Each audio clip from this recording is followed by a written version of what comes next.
Channel my name is Shirbi and आज की video में हम लोग करेंगे क्लास 7 साइंस की कुछ MCQ सॉल्व। तो फिर चलो करते हैं।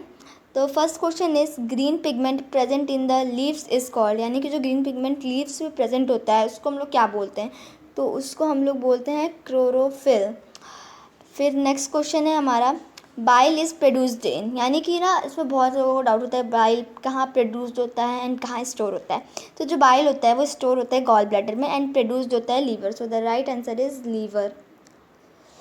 And the next question is heat always flows, heat कहाँ से कहाँ फ्लो करती है? तो इसका आंसर सही होगा ऑप्शन बी, हीट हमेशा from a hotter object to a colder object, यानी कि कोई गर्म चीज़ से हमेशा वो ठंडी चीज़ में फ्लो करती है। Then the next question is how many premolar teeth found in human mouth, हमारे जो ह्यूमन के माउथ में कितने जो टीथ होते हैं प्रीमोलर वो होते हैं? तो एक साइड में हमारे होते हैं 2 एंड 2 उस साइड में वो हो जाएंगे तो 4 एंड फिर अपर साइड में भी तो होते हैं तो 4 इंटू 2 8। तो the right answer is 8। Total 8 premolar teeth होते हैं ह्यूमन के माउथ में।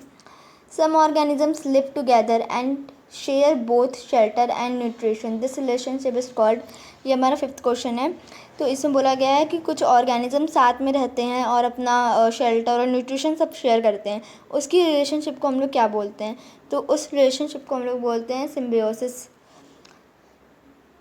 और ना हमारा 6th क्वेश्चन है human beings can be categorized as, human being कौन सी कैटेगरी के हैं इसमें से? First heterotrophs, second autotrophs, third parasite and fourth saprotrophs. तो हम लोग हैं हेटरोट्रॉप्स, क्योंकि हम लोग हमेशा डिपेंड्स रहते हैं प्लांट्स पे, उनके फूड पे, जो वो प्रिपेयर फूड करते हैं वही हम लोग टेक इन करते हैं। And the 7th question is the process of taking food into the body is called, जो हम लोग फूड को अपनी बॉडी में लेते हैं उस प्रोसेस को हम लोग बोलते हैं इंजेशन। इंजेशन वो ऐसा प्रोसेस होता है जिसमें हम लोग अपना जो फूड होता है उसको हम लोग बॉडी में लेते हैं। यहाँ पे हमारा 8th क्वेश्चन है from sun the heat comes to us by the process of, जो सन होता है वहाँ से जो उसकी बोलते हैं ना हीट हमारे तक में आती है वो कौन से प्रोसेस से आती है? तो उस प्रोसेस को हम लोग बोलते हैं रेडिएशन। रेडिएशन वो प्रोसेस होता है जिसमें से हीट जो होती है वो सन से हमारे तक में आती है।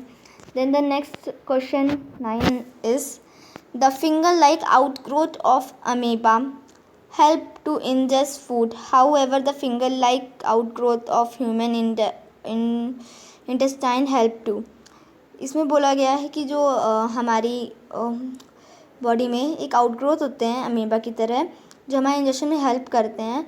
तो इसमें पूछा गया है कि हाउ, मतलब वो कैसे हेल्प करते हैं? तो फर्स्ट ऑप्शन है digestion the fatty food substance, तो ये रॉन्ग है। B make the food soluble, ये भी रॉन्ग है। Third absorb the digested food, yes. जो हमारे जो उसमें होता है उसको हम लोग बोलते हैं विली, और विली जो होती है वो डाइजेस्टेड फूड को एब्जॉर्ब कर लेती हैं। तो option number C is correct. Then the next question is 10th number conduction is the method of transfer of heat in, तो इसका आंसर होगा सॉलिड, क्योंकि लिक्विड में जो होती है वो कन्वेक्शन से होती है, तो इसका आंसर होगा सॉलिड में। और कन्वेक्शन जो होता है उस प्रोसेस उसमें लिक्विड में भी होती है और गैसेस में भी, इन दोनों में ही हीट ट्रांसफ़र होती हैं। Then the next question number 11 water at 30 degree celsius is mixed with 1 liter of water at 60 degree celsius, the temperature of the mixture will be, इसमें बोला गया है 1 लीटर जो वाटर है उसका टेम्परेचर 30 डिग्री है एंड अनदर जो water है उसका टेम्परेचर 60 डिग्री है। तो उनका जो मिक्सर होगा यानी कि उनको मिक्सअप करके वो कितने टोटल डिग्री सेल्सियस का हो जाएगा? तो वो रहेगा बिटवीन 30 एंड 60 डिग्री, क्योंकि वो मिक्स हो गया ना आपस में तो उसकी सेल्सियस डिग्री सेम ही रहेगी, degree celsius I mean. Then the next question is which one is filled in the bulb of the thermometer, thermometer के बल्ब में जो थर्मोमीटर होता है जिससे हम लोग अपना बॉडी का टेम्परेचर मेज़र करते हैं उसमें कौन सा केमिकल भरा होता है? उसको हम लोग बोलते हैं मरकरी।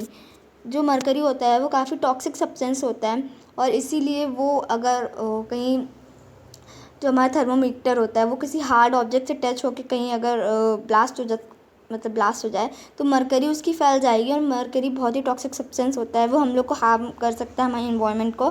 तो इसलिए आजकल के टाइप में ना डिजिटल थर्मोमीटर आ गए हैं, जिससे हमें मतलब कोई प्रॉब्लम नहीं होती है, मरकरी उसमें यूज़ नहीं होती है। और तो इसलिए अगर वो कहीं ब्लास्ट भी हो जाते हैं ना तो भी कोई प्रॉब्लम नहीं होती इतना, क्योंकि मरकरी उसमें होती ही नहीं है। So that's for today's guys.